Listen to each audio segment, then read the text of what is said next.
To add affiliate links to products on Shopify, you can use various methods depending on your preference and the affiliate program you're enrolled in. Here's a guide. Sign up for affiliate program. Firstly, sign up for the affiliate program you wish to join. Once approved, you will receive affiliate links unique to you. Install affiliate app. If your affiliate program provides an app or integration for Shopify, install it from the Shopify App Store.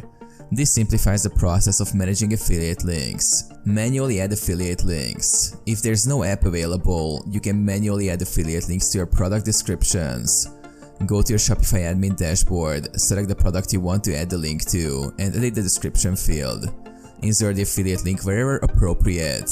Use third-party apps. There are third-party apps available on the Shopify App Store designed specifically for managing affiliate links.